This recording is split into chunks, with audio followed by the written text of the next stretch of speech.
ese muri iki gihe cyo kuba mu rugo uri mu gutekereza iki? Iki gihe cyo kuba mu rugo muri wewe himitswe mwiki? Icya mbere ngo namenye ko ifunguro ryanjye nta wundi muntu uzarirya. Icya kane kinejeje cyane ngo namenye ko ijisho ry'Uwiteka rihora hejuru yanjye, ngo ngira isoni nditwararika. BT Online. Yesu ashimwe cyane.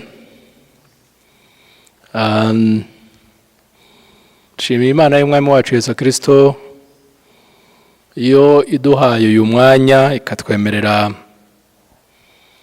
ko twaganira n'ubwoko bwayo muri iki gihe kigoye, igihe buri wese ari mu rugo, igihe abantu batakibona uburyo bwo guterana ngo dukomeze gahunda nk'uko twari dusanzwe tuzikora. Byaragoranye no kubyakira ku bantu twese, ariko Imana yagiye ikingura ubundi buryo abantu nanone babona umwanya wo gukomeza gutekereza ku by'Imana. Uyu munsi rero nkabashimiye abavandimwe, urubyiruko rw'itorero ryacu Église Methodiste Libre mu Rwanda, Paruwasi ya Ruhengeri, bagize ubushake baratwinginga barabidusaba ko twakoresha nanone ivugabutumwa muri ubu buryo bw'ikoranabuhanga, cyane ko kuri twebwe ni n'ibintu tutamenyereye tumvana cyane, kubera ko mu myumvire yanjye ikiri hasi hari aho mbibona nkabona abantu babigize nk'akamenyero se, cyangwa interpretation zanjye ziri kwinshi. Mbona benshi babikora ni byiza cyane, ariko nkibaza ese ibyo turimo dukora koko ni ikigenderewe n'umurimo w'Imana, ikigenderewe koko ni ivugabutumwa, cyangwa nibigezweho buri wese akareba icyo postingaho uko abivuga, bigatuma jewe muri filozofi yanjye nsa n'ubijyana buhoro kubera kutabyumva cyane no kubyibaza kuba bikora niba koko intego ari ukugira ngo ivugabutumwa rikomeze rivugwe, cyangwa no kugira ngo tugaragarire abandi ko hari ibyo dukora natwe bigezweho by'igihe. Kwigaragaza se ni byinshi, byatumye mukuri nge nitonda kwemera kenshi gukora iyo gahunda, n'ubundi n'ababidusabaga, ariko twabigendaga bumwe buhoro, bitewe cyane n'umusaza umwe wagiye aduhugura ku bintu by'Imana, aza tubwira ngo mu mutwe w'umukristo hagomba kubamo akayunguruzo, ngo si byose turabyemerewe, ariko siko byose bitugirira umumaro. Hari igihe rimwe na rimwe tubikora ukumva koko kurakora, ariko ukibaza ese icyo nkora Imana irihe muri ibi byose? Ikigenderewe ni jyewe n'Imana n'ivugabutumwa se ni rwose? Byaba byiza nyine ibaye umurongo twumva ko tugomba gutambutsamo icyo Imana iba yadushize ku mutima. Urwo rubyiruko rero rwakomeje kubidusaba kugeza kuri uyu munsi. Ubu rero bibaye ngombwa ko tuganira iri jambo ry'Imana, nsenga Imana, nsaba Imana, nyinginga Imana cyane kugira ngo umuntu wese uza gukurikira iki cyigisho azagira umwanya wo kucyumva kandi rimubera ivugabutumwa koko.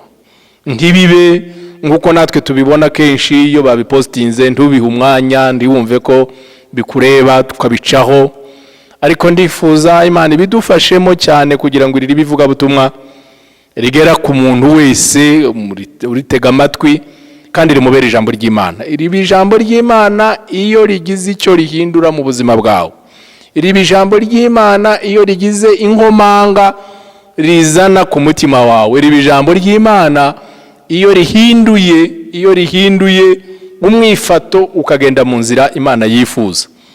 Nicyo rero nifuzaga ko mukuri mu gihe wazagira amahirwe cyangwa wifuza kuzakurikira iki cyigisho kizakubera icyigisho cy'Imana, kizagira icyo rikora, rizaba ijambo ry'Imana. Ndaba ari twe, ndaba ari ikoranabuhanga, ndaba ari nta kindi kigambiriwe, turifuza ko mukuri kigufasha. Urubyiruko rero bari bansabye ko tuzaganira kuri bibihe guma mu rugo, ariko baravuga bati ibe guma mu rugo ariko tugumane na Yesu. Rwose numvishe ko ari igitekerezo cyiza, kandi Imana ikidufashemo kugira ngo koko tube turi mu rugo, uburi wenyine se, uburi ahantu, ariko nanone we kumva kuri kure n'Imana, we kumva kuri wenyine, we kumva kuri mu kaga, ahubwo guma mu rugo ugumane na Yesu. Twifashishe ibyanditswe byera mu gitabo cy'Ingoma, igitabo cyambereye umugisha cyane muri iyi minsi. Rimwe na rimwe mu bitabo by'amateka hari igihe umuntu ubisoma gusa utambuka wihuta kumva nyine ko ari amateka, ariko nagiriwe amahirwe muri iyi minsi yo kugisoma no kugitekerezaho, numva kiranganirije rwose. Ingoma ya mbere igice cya 28, ndasoma umurongo w'9 n'uwa 10, ariko cyane uwo nifuza n'uw'9. Haravuga ngo Ingoma ya mbere igice cya 28 umurongo wa 9 n'uwa 10. Uwa 9 haravuga ngo nawe Salomo mwana wanjye, umenye Imana ya so, ujye uyikorera n'umutima utunganye kandi ukunze, kuko Uwiteka agenzura imitima yose, akamenya iby'imitima yibwira byose. Numushaka uzamubona, ariko numureka azaguca iteka ryose. Murongo wa 10 akavuga ngo nuko wirinde, kuko Uwiteka ari wewe yatoranije kubakira inzu ubuturo bwera. Shiraho imbaraga ubikore. Ndaza gutinda cyane aha havuga ngo kuko Uwiteka agenzura imitima yose, akamenya iby'imitima yibwira byose. Numushaka uzamubona, ariko numureka azaguca iteka ryose. Ndangirize mu rwandiko Pawulo yandikiye Abaroma igice cya 6, dusome umurongo wa 5 tugeze ku murongo wa 11. Abaroma ibice 6 umurongo wa 5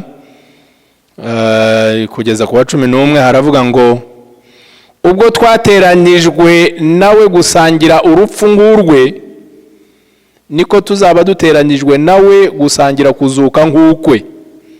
Kandi tumenye iki, yuko umuntu wacu wa kera yabambanywe nawe, kugira ngo umubiri w'ibyaha ukurweho, twe kugumya kuba imbata z'ibyaha. Kuko uwapfuye abatsindishirijwe ibyaha. Ariko niba twarapfanye na Kristo, twizere yuko tuzabanaho nawe, kuko tuzi yuko Kristo amaze kuzuka atagipfa, urupfu ruba rutakimufiteho urutabi. Urwo rupfu yapfuye rimwe risa kubw'ibyaha, ariko ubwo ariho kubw'Imana. Ariko namwe mwiyumvamo ko mwapfuye ku byaha, mukaba muriho ku Mana muri Kristo Yesu. Amen. Aya magambo mu isezerano rya kera rwose yaranyubatse muri iki gihe. Usarire iby'ijambo ry'Imana, hari umuhanga cyangwa se umwanditsi w'ibitabo wavuze ko iyo usoma Bibiliya ukafata umwanya ukayisoma, ukayumva, ukayigiramo umwanya wo kuyisoma, ukayirangiza nk'uko bamwe babivuga, azavuga ngo ubirangije wakagombye gufata iyindi. Ngo iyo uzirangije ari 2, 3, 4 cyangwa 5, wazakunda cyane kuvuga ngo zibe nk'eshanu, ngo uzagira igihe cyo guhuza ibyo wagiye usurinya, ngo uzasanga icyagufashije muri Bibiliya imwe sibyo byagufashije mu yindi Bibiliya. Ngo icyo nicyo kiza kikugaragariza ko ari ijambo ry'Imana. Ariko baravuga ngo iyo umenyereye Bibiliya imwe, ngo rimwe na rimwe ubimbata ya bya bindi wagiye usurinya. Ariko iyo bisomye mu bundi buryo cyangwa mu yindi version, ngo wongera kuryoherwa n'ibindi bitaryohewe mu gihe cyashize. nsoma aya magambo yaranejeje cyane cyane, nkomeza kubaha Dawudi. Hari umurongo wamfashije muri iki gice nyine cya 28, umurongo wa 19, azavuga ngo Dawudi aravuga ati, ibyo byose nabimenyeshejwe n'ibyanditswe n'ukuboko k'Uwiteka. Iyo niyo mirimo yose ikurikije iki cyerekezo. Byarantangaje. Dawudi yari yarahaye umwana icyerekezo cy'urusengero azubaka, ariko aravuga ngo aho yabikuye, ngo yabikuye mu byanditswe byera byanditswe n'Imana. Ngewe narinzi ngo wenda yaricaye yatekereza uko bigomba kumera, ariko aravuga ngo ibyo ngibyo yabihushuriwe nuko yakomeje gucukumbura iby'Imana, bituma amenya icyerekezo cyangwa se igishushanyo mbonera cy'urusengero rugomba kuzubakwa. Rero gusoma ijambo ry'Imana ni byiza cyane, biza bigenda biguhishurira. Aha ngaha yari arimo amubwira ko hari agaciro ku kwita ku bw'ijambo ry'Imana, kuri soma. Ndatinze rero kubera igihe, ibyo twifuje kuvugana ngo tugume mu rugo ariko tugumane na Yesu, nifashishije ubuzima bwa Salomo, niwe urimo kuvugwa aha ngaha. Muri iki gice se yari arimo amusezera, agiye gusoza urugendo rwiwe, amusezera amubwira ko hari intambara z'uburyo butanagiye kuzahura nazo, ariko agomba kumenya uko azabyitwaramo. Aramubwira ngo icyambere, Salomo yari mutoya. Mu bushakashatsi bavuga ko yimye afite imyaka 20. Yari akiri muto, yari akiri umusore. Icyo cyonyine yari imbogamizi kuri we kugira ngo ahagarare imbere y'abantu bakuru bakuze. Yari afite izo mpungenge, yagombaga kuzigira rwari urugamba kubera ikigero cy'imyaka yari arimo. Cya kabiri yari afite imbogamizi, ni uburambe mu murimo. Ntabwo na hamwe uza wumva Salomo wenda ko yakoze indi mirimo yiheya. Yari ataragira experience, ubu nararibonye mu kuyobora. Iyo zari inzitizi. Icya gatatu yari afitemo intambara, yari intambara bari bahuriyeho n'abandi banyesiraheli bose. Ise niwe mwami wagaragaweho n'intambara nyinshi, agenda akomeza kugazura ubunini cyangwa se yongera ubutaka kuri Israeli. Agwiza abanzi, yagiye agira abanzi benshi. Ni na kimwe mu by'Imana yamubwiye ko kubera ko wavujije amaraso cyane, ntabwo ari we uzanyubakira urusengero. Ni ukuvuga ngo hari iyo ntambara y'imibanire n'abandi bantu, gukomeza kubana n'abanzi bawe. Icyo cyari ikibazo cya gatatu, yari intambara ya gatatu Salomo yari arimo. Iya kane ari nayo igoye cyane, ndetse n'iya gatanu, nuko yari afitanye ikibazo n'abo mu muryango wabo wa bugufi, abanyesiraheli ubwabo. Kuko muribuka Isi arimo amusezera mu gitabo cy'Abami, azamubwira ngo nubwo ngiye ntukibagirwe Shimeyi ukomoka mu muryango wa Benyamini, uzibuka ibitutsi yantutse nuko yanyitwayeho. Burya Shimeyi ntabwo ari we ku giti cye. Abenshi mu bwoko bw'abanyesiraheli bari batarayoboka Dawudi ngo bumve ko ari umwami wabo, bari bagifite ka kantu kivangura no gusuzugura. Ni nayo mpamvu nyuma kuri Rehobowamu uzumva umunsi imiryango 10 ziyongora kuri Rehobowamu, izamubwira ngo nta mugabane dufite kwa Dawudi kuri mwene Yesayi. Mwumve iyo ntambara yari akiyifite kuko bose yari atarabahuza. Ariko indi ntambara ya gatanu kandi ariyo yari babaje cyane, niyo mwabo mu nzu ya Yuda yari afitanye ikibazo n'umugaba w'ingabo. Uwo se yari yasize amubwiye ngo uramenye Yowabu, imvi ziwe ntizikangire mu mva kubera ibyo yankoreye, ndetse n'abasirikare banjye yishe, ndetse n'ukundu yishe Abuneri, yari umugabo wari watugaruriye ubwoko. Aramubwira ngo ntukamureke gusa yipfusha. Mwumve deje yari afitanye. Kandi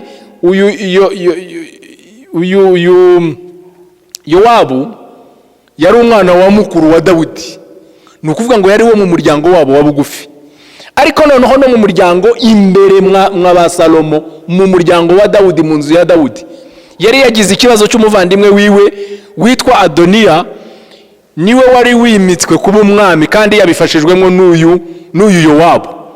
Ni ukuvuga ngo no mu rugi imbere mwa Dawidi naho hari ikibazo. Mwumve bene ibyo bintu, intambara zawe za bugufi n'intambara zo ku ruhande n'intambara z'imyumvire n'intambara z'igasuzuguro, kuko ku myaka burya bari bamusuzuguye bakabona ngo aracyari umwana mutoya. Iyo yari intambara ikomeye y'igasuzuguro cyane. Ariko noneho hakaba n'ibyo bice. Isi aramureba aramubwira ngo mwana wanjye, ariko muri ibyo byose ufite n'urugamba rukomeye rwo kubakira Imana inzu.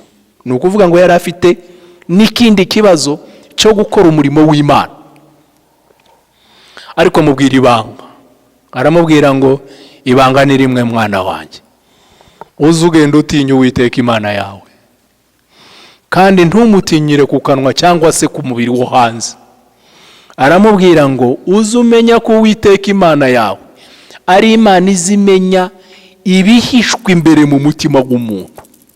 Ni ukuvuga ngo ibanga aho riri ni ukumenya iby'imbere, ni ugutunganira Imana mu buryo bw'imbere mu mutima, si uburyo bw'inyuma ku mubiri. Aramubwira ngo uramenye uko uzajya wifata kose, icyo uzarwanaho cyane ni ukumenya ko Imana igenzura ibiri imbere mu mutima, niho izitinda cyane.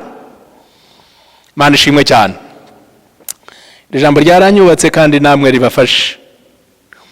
Mu gice cya mbere cy'ingoma ya kabiri niho Salomo yatambiye Uwiteka, arasenga, agira umwanya wo gusabana n'Imana. Imana ngo iramusura mu ijoro, niko Bibiliya izitubwira, ngo iramubaza ngo Salomo, nsaba icyo ushaka kugira ngo nkiguhe. Salomo aramubwira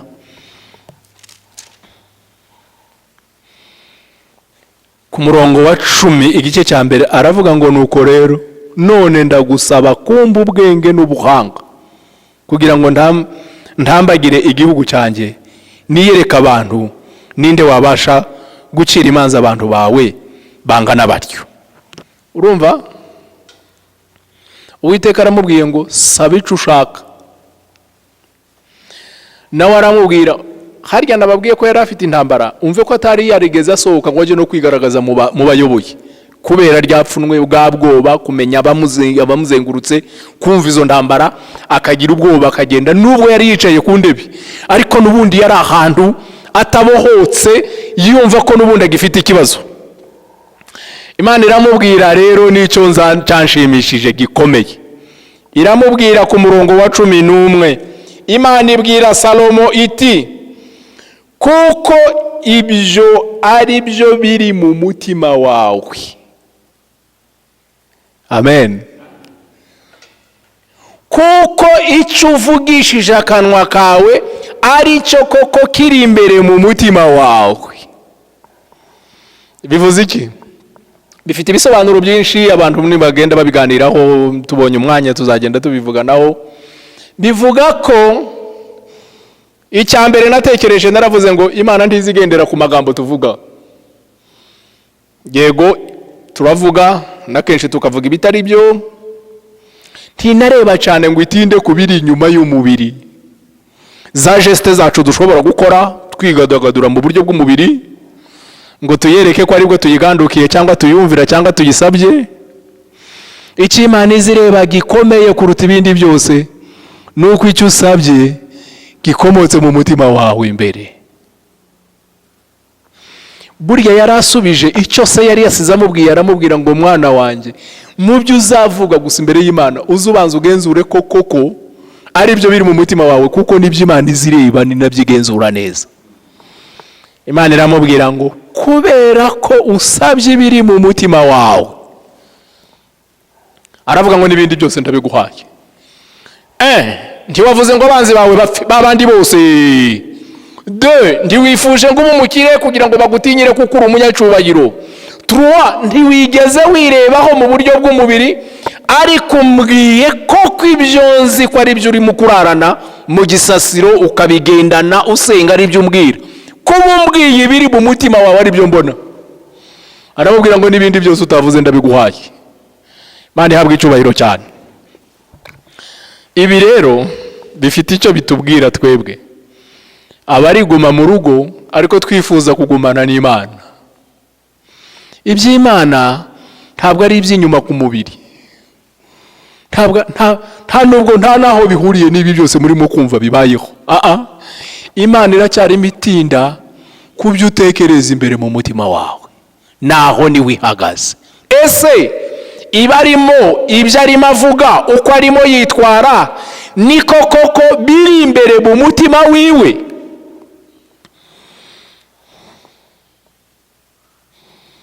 Igitabo cy'imigani kiza kivuga ngo muzamurinda imitima yanyu, ngo kuko iby'ubugingo byose nta handi biza bikomoka. Ntibikomoka muri mekanike z'amabwire, ntizikomoka muri mekanike z'imitekerereze, ntizikomoka, bikomoka imbere mu mutima wawe. Iby'ubugingo, iby'ubuzima bw'Imana, ubw'ibisabane yawe n'Imana, nta handi bikomoka. Si geste z'umubiri, si geste z'ubwenge, si geste, ni bikomoka imbere mu mutima wawe. Mu migani kandi igice cya 20 umurongo wa 27 ho ndimo kuhasoma ku bantu benshi tuganira, mwumva ukuntu iyi migani Salomo nyine nyirabyo yabyanditse. Igice cya 20 umurongo wa 27 hazavuga ngo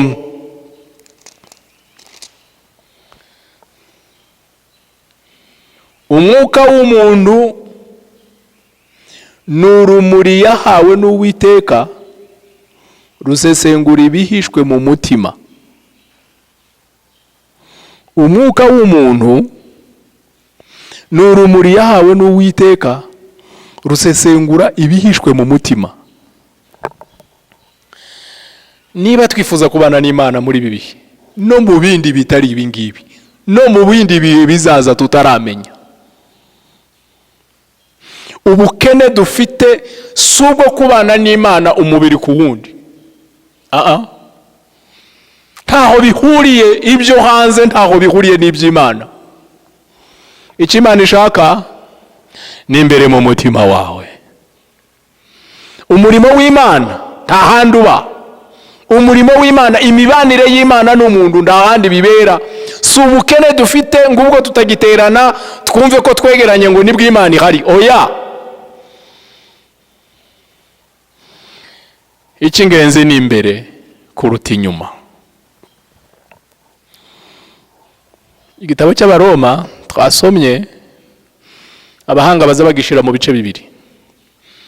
Bavuga ko igice uhereye ku gice cya mbere ukageza ku gice cya 5 ku murongo wa 11 kiza kuvuga ku bintu by'ibyaha muri rusange, ibyaha ku bwinshi. Ariko kuva mu gice cya 5 umurongo wa 12 ukageza ku mbera z'igice cya 8 kiza kivuga ku cyaha kimwe, icyaha. Kuva mu gice cya 9 ukazarangiza bavuga ko ari umurongo ngenderwaho, mu zindi ndimi babyita ngo ni etike cyangwa umuco w'abakristo, uko abakristo bashobora kwifata. Ariko kiriya gice cya mbere cyo kuva mu gice cya mbere ukageza mu gice cya 8 kiza kivuga ngo niyo mitekerereze Pawulo yatekereje, ari byo bazabita theology, niyo mitekerereze ya Pawulo yigishaga abantu uburyo tugomba kubanamo n'Imana. Aravuga ngo mbere kuva mu gice cya mbere tukageza mu cya 5 twari twarakoze ibyaha. Nicyo gituma mu gice cya 3 umurongo wa 24 azavuga ngo bose bakoze ibyaha, bose nta n'umwe ngo bituma badashikira ubwiza bw'Imana. Bose bakoze ibyaha, apana icyaha. Ariko kuva mu gice cya 5 umurongo wa 12 ukageza mu cya 8 azavuga icyaha ari cyo azayita kikomoka kuri kamere muntu, gifatanye n'ubuzima bwawe bwa buri munsi. Wavutse uri icyaha, muri wowe harimo icyaha, iyo kamere yawe niko iteye, nuko warakivukanye, kuko ukomoka kuri Adamu. Kuva umunsi Adamu acumura, wewe wari ubitse muri Adamu, nawe wahise uhabwa iryo sezerano ry'icyo cyaha. N'icyaha cy'inkomoko n'icyaha kamere muntu. Ubwo buryo bw'ibyaha byombi bunakurwa ku muntu mu buryo bubiri butandukanye. Ibyaha bimarwa n'ikintu kimwe gusa, bimarwa n'amaraso ya Yesu, nta kindi. Ibyaha ni ukuvuga ngo ya mirimo ipfuye yose, kwiba, kubesha, gusambana, kuroga, ya mirimo yose ipfuye yose itari mu murongo w'Imana yose, imarwa no ko Imana itubonaho amaraso ya Yesu gusa, nta kindi. Iki cyaha cyo rero kiri kuri kamere muntu kimarwa n'iki? Kimarwa no kubambwa, nta kindi. Iyo usomye mu isezerano rya kera, Imana irimo ibwira Abanyisiraheli kuva mu Giputa, yarababwiye ati mwe mugende mubage, nimurangiza musiga amaraso ku nkomanzi z'umuryango, nanjye ninza mwebwe muraba mwiyicariye imbere mu nzu, nta kindi muzaba murimo gukora, muzaba murimo kurya ndetse muri mwifete kuko mwabonye icyo murya, ariko jewe nimbona amaraso nzabarenga, sinzabarimbura. Ibyaha dukora nta wundi muti n'umwe uzufasha Imana kugira ngo tubivemo, n'amaraso ya Yesu Kristo. Ariko cyaha kamere nicyo gituma urimo kubona abakristo akagerageza gukora cyiza, akihangana, akifata, agasenga cyane, ariko yasohoka agakora nanone bya bindi byangwa. Pawulo akavuga ati nubwo nihatira gukora byiza, ibi ndashaka nibyo biza akaba ari byo nkora. Nta kindi kibidutera ni ya kamere cyaha ibitse muri twebwe. Kamere cyaha rero ntimarwa no gusenga, ntimara no kwibunginga, ntimarwa no imarwa gusa no kwemera ukajya ku musaraba. Niho Bibiliya yatubwiye ngo niba koko twarapfanye na Kristo, twebwe twaremeye tukajyana na Kristo ku musaraba. Nababwiye ko Adamu kubera ko twari tubitse muri we, twahawe isezerano ryo kuba abanyabyaha. Ariko Imana idukorera ikindi gitangaza tutigeze tugira mu ruhare. Idufatira Yesu Kristo ngo imari mudushiramo, dufanana nawe, tuzukana nawe, duhabwa ubugingo bw'ijuru. Nta gikorwa muntu kiri aho ngaho, ntacyo twakoze kugira ngo twisange muri Yesu Kristo. Nta n'icyo ushobora gukora uyu munsi kugira ngo wisange muri Yesu Kristo. Nukwemera gusa ukamenya ko wabambiwe muri Yesu Kristo, ukaba ubitse ubugingo bwa Yesu Kristo, nta kindi. Muri ibi bihe rero ngana no gusoza, igihe turi mu mazu tutakigira uburyo bwo guterana, niba twifuza ko tuba mu rugo ariko tukabana na Yesu, inzira ni imwe. Tutegereje ko muzabana igitugu ku kindi. Icyo Imana ishaka ni umutima wawe imbere, kandi uwo mutima wawe nta handi ubitse muri Yesu Kristo. Kuko kubikwa muri Yesu Kristo ntacyo wabikozeho, wisanze ariko byabaye. Uko utagize uruhare mu kwisanga muri Adamu, niko utagize uruhare rwo kwisanga muri Yesu Kristo. Iyo ni imibare Imana gusa yadukoreye. Igisigaye rero kugira ngo ukomeze ubane n'Imana muri ubwo buzima tuvuga, nta kindi ni ukwirinda kuvanga iby'isi ngo bivange n'iby'umwuka. Imana ishimwe cyane. Ni naho ibintu bikomereye rero. Ugasanga umuntu ni umujura, umuntu ni umwicanyi, umuntu ni umubeshyi, umuntu arangwa na za kamere zose zipfuye, za zindi Bibiliya zitubwira ko ari zo zifatanye na ya kamere cyaha iba mu muntu. N'ubundi aracyari wa wundi, yarangiza akivuga ko yifuza kubana na Yesu Kristo. Ntibiriho. Ikiriho ni iki? Nuko wemera, wowe ukemera gusa, ukemera ko bwa bugingo Kristo yatanze aribwo buba mu mutima wawe imbere. Nubwo uzaba hehe, uzaba uri kumwe na Kristo. Nubwo uzaba mu bihe bimeze gute, uzaba uri kumwe na Kristo. Nubwo nibi ngibi byakomeza hakavuka ibindi, uzaba ukiri kumwe na Kristo.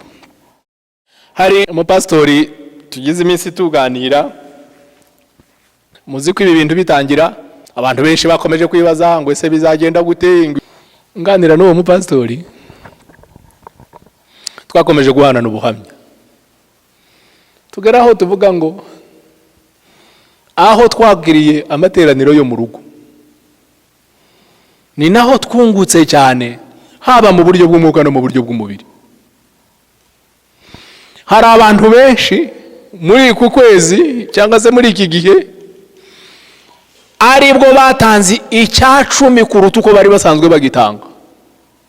Ntiturebera ku by'inyuma, ntitubabazwa n'iby'inyuma. Ibi ngibi nizo za ndambara nababwiye Salomo yanyuzemo, n'iby'inyuma hangaha. Ariko aho Imana iziturwanirira nta handi.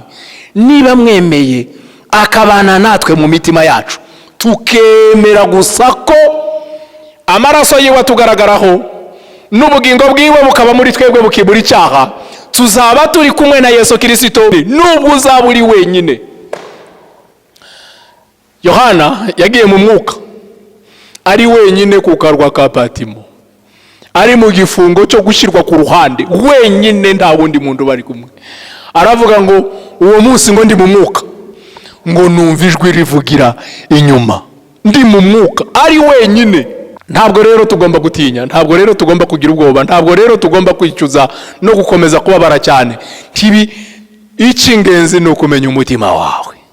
Ese muri iki gihe cyo kuba mu rugo uri mu gutekereza iki? Iki gihe cyo kuba mu rugo muri wewe himitswe mwiki? Nta mpamvu iriho yatuma tubakure n'Imana. Umugabo baramubajije batari ko wewe ukomeje kugaragaza kwishima no kunezerwa, ubuzima bwawe tubona buryoshye umeze neza, ibanga ryawe ni irihe? Arababwira ngo ibanga ry'ubuzima bwanjye ryubakiye ku bintu 5. Icya mbere, ngo namenye ko ifunguro ryanjye nta wundi muntu uzarirya. Buriya kiri mu gutuma dupfa, tugira ibyo dupfa n'abantu, nuko uzugira ngo barinjira mu buzima bwawe batware n'ibyawe byakawe. Iwe aravuga ngo namenye neza ko ifunguro ryangenewe nta wundi muntu ufite ububasha bwo kuzarirya. Cya kabiri, aravuga ngo namaze kumenya ko nashyiriweho kugira ngo nkore, ngomba gutungwa n'imirimo yanjye, ngo bituma nshyiraho akete ndakora. N'ubu ngubu muri corona na hehe n'ibindi byose abantu bagomba gukora. Ariko aravuga icya gatatu, aravuga ngo namenye ko nzapfa, ngo nditegura. Icya kane kinejeje cyane, ngo namenye ko ijisho ry'Uwiteka rihora hejuru yanjye, ngo ngira isoni nditwararika. Icya gatanu, ngo namenye ko gukora nabi no gukora neza bitazabihera, ahubwo ngo bizangarukira, ngo bituma mbaranira kugabanya gukora bibi, ngo nihatira gukora neza. Yaba twari tuzi ko ijisho ry'Imana rihora kuri twe, kandi ntirigarukire gusa ku mubiri, ahubwo rikareba n'ibyo dutekereza imbere yacu. Musaza umwe yaratuganiriye, twari kumwe na pasiteri, aratubwira ngo umukristo ni inyangamugayo inshuro 2, ngo inyangamugayo y'isi ngo izitinya ko yakora ikintu abo hanze bakamuseka. Ariko aravuga ngo inyangamugayo y'umukristo ngo niyo aryamye mu buriri bwiwe hakazamo igitekerezo kitari cyo, ngo azahita gicisha bugufati mu izina rya Yesu, akiranuka ari no mu gitanda, akiranuka yicaye mu rugo, akiranuka ari guma mu rugo, agakiranuka akamenya ko ijisho ry'Uwiteka rimuri hejuru rimureba. Ndabasabye ngo mu izina rya Yesu, iyi minsi turi mu rugo tugumane na Yesu. Yadukoreye ikintu gikomeye, yatubabariye ibyaha byacu, yabambwe ku musaraba kugira ngo ubuzima bwiwe bwimuke bube muri twebwe. Ari muri twebwe, ariko tumwimuza igihe twamuvanganye n'ibindi byari byo byose. ariko mukomere ku ibanga, mukomere nk'uko Dawidi yabwiye Salomo, aramubwira ngo uzutinya kuko izimenya ibiri imbere mu mutima. Imana idufashe. Niba wifuza gukomeza kubana na Yesu Kristo mu rugo, mwemerere umuharire ubugingo bwawe, umwemerere abe muri wewe, ari we wategeka. Hano mu gitabo cy'Abaroma hatubwiye ngo, kansome umurongo wa 12, none ntimukimike ibyaha mu mibiri yanyu izapfa, ngo mwumvire ibyo irarikira, kandi ntimuhe ibyaha ingingo zanyu kuba intwaro zo gukiranirwa, ahubwo mwitange mwihe Imana nk'abazuki, n'ingingo zanyu muzihe Imana kuba intwaro zo gukiranuka. Ibyaha ntibikabategeke, kuko mudatarwa n'amategeko, ahubwo mutwarwa n'ubuntu. Imana yo mu ijuru bidufashe. Imana yo mu ijuru ikomeze ibane natwe muri iyi minsi. Hari abantu benshi twagiye tubiganiraho muri iyi minsi bungutse, ndetse gutekereza ku Mana no kuyegera cyane. Ntabwo iri kure nawe, ntabwo ugomba kujya kuyishakira kure. Aho wicaye muri salo, aho wicaye mu wawe, aho wicaye mu bwigunge wenyine, Kristo ari muri wewe. Nta nubwo ari kumwe nawe, ari muri wewe imbere. Ikizamwimura gusa nuko uzongera ukimika icyaha. Iki gice twasomye kiraturahirira ngo nditukiri imbata z'icyaha, ahubwo ubu ngubu turi imbata za Kristo.